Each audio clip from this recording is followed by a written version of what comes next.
Voilà, nous allons maintenant entamer la seconde partie de cette journée, donc avec les présentations des seconds panels. Donc voilà, comment maintenant accéder à une vie autonome en Wallonie, mais d'un côté vraiment plus pratique. Avant cela, j'aurais souhaité un peu parler du budget d'assistance personnelle, donc comme M. Magnette l'a dit d'ailleurs dans sa vidéo ce matin, qui lui aussi fête ses 10 ans. Fête ses 10 ans dans la mesure où le projet pilote du BAP a démarré en 2005.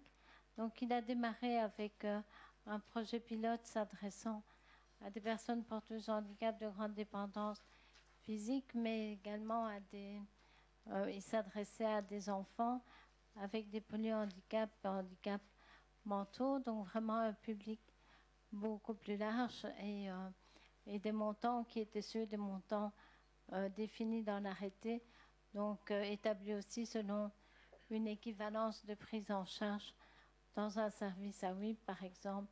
Une personne qui avait besoin d'aide de jour et de nuit recevait un budget équivalent à une intervention à WIP dans un service AVJ qui pouvait lui procurer une telle aide. Donc, c'est un peu le départ des montants qui ont été fixés.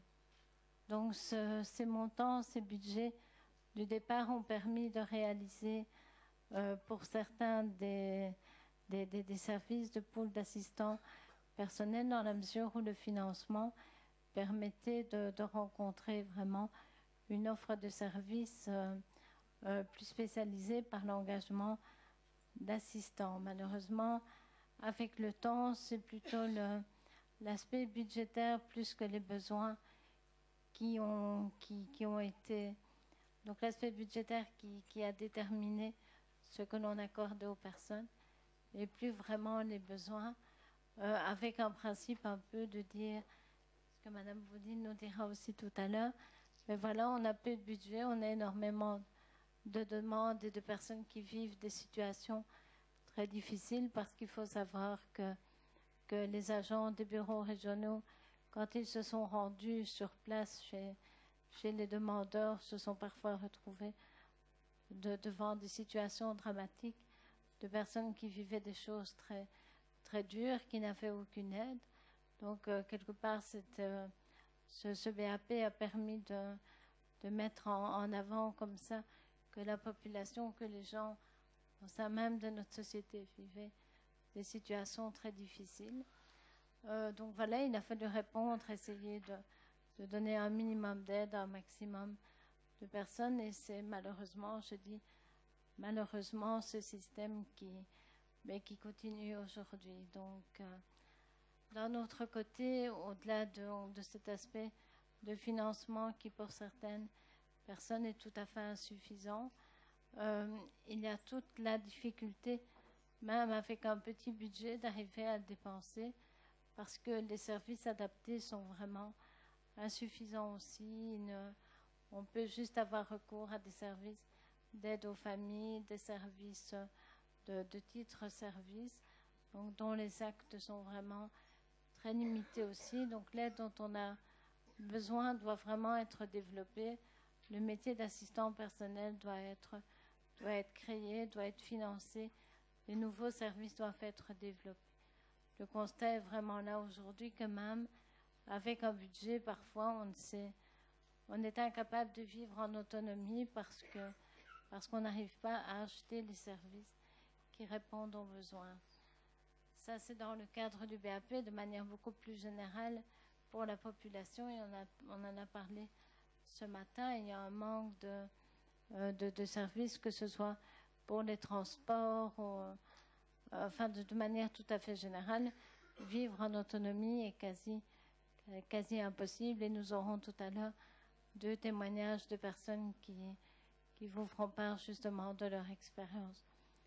Alors voilà, je crois que nous sommes amenés maintenant, et je l'espère, en tout cas suite à tout ce qui a déjà été dit ce matin, nous allons être amenés à concrétiser vraiment je ne vais pas dire ce rêve, mais cette obligation, en tout cas de répondre à la Convention des des Nations Unies.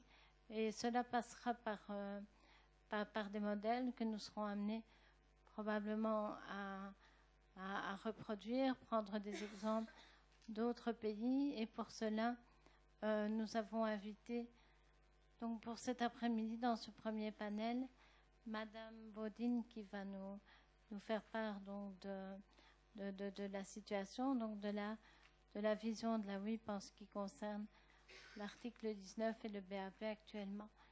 Et ensuite, nous aurons Madame Jimmy Bolling qui nous présentera les lignes directrices européennes sur la transition des soins en institution vers des soins de proximité pour voir justement comment maintenant fait-on pour mettre en place toutes ces politiques.